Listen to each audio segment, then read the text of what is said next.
Welcome to week 7. Last week we focused on bringing qualified people into your team. This week we'll talk about keeping them qualified, engaged, and growing professionally. The day someone accepts your job offer is when your real work begins. Ongoing professional development isn't a luxury. It's necessary for maintaining quality, ensuring safety, and retaining good staff. Onboarding versus training versus development. Onboarding is the initial orientation to your facility, policies, and culture. Training is teaching specific skills and procedure, and development is long-term professional growth and advancement. So there's comprehensive onboarding where we have new staff orientation and should include the following: facility tour and an introduction to your team, review of all policy and procedures, review emergency protocol and practice, equipment familiarization, shadowing experienced staff, and gradual independence with supervision. We should plan for 2 to 4 weeks for onboarding depending on the position. In my experience, this is one of the areas that gets overlooked quite a bit doing this onboarding with multiple different types of facilities. It's very important for your new staff to feel like they're ready to do their job. All staff must receive regular training in the following: CPR and AED, this should be annually or per certification requirements.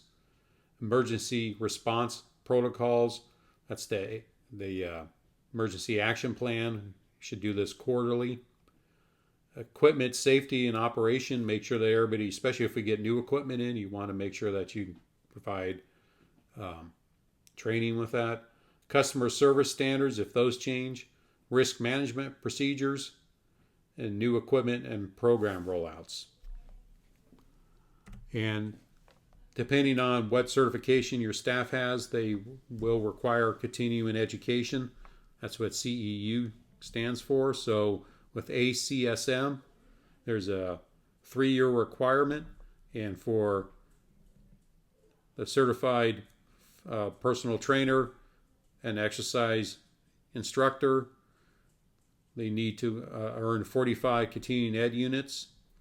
And with the certified exercise physiologist and certified clinical exercise physiologist, they require 60 continuing ed credits every 3 years. The National Strength and Conditioning Association requires 6 continuing ed units every 3 years, where ACE requires 20 continuing ed units every 2 years. Usually 1 continuing ed units equals 1 hour of training. So your facility should support and facilitate this continuing ed completion. Your facility can become a approved site for your staff to get continuing ed units.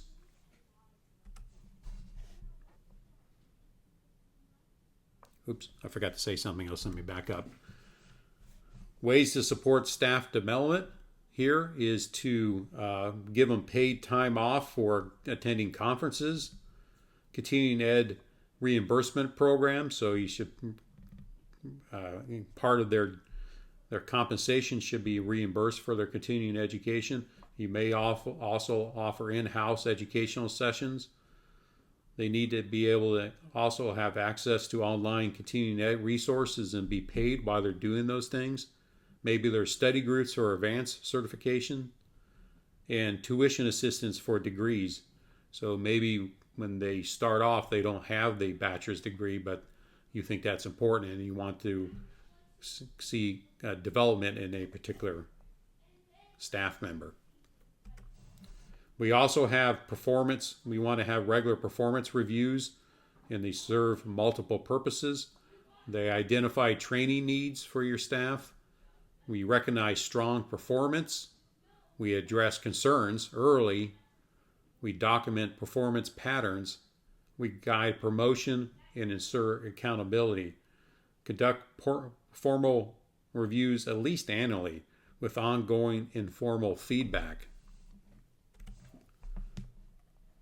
Beyond formal requirements, foster environments where questions are encouraged, knowledge sharing is valued, mistakes become learning opportunities, innovation is welcome, and collaboration is the norm. Beyond formal requirements, retain your best staff by showing clear advancement opportunities. From instructor to lead instructor, from instructor to lead instructor, from trainer to senior trainer or supervisor, from staff to management, specialized program development roles. People stay where they see a future. So this week's assignment, we're going to develop a staff training and development program using AI as always.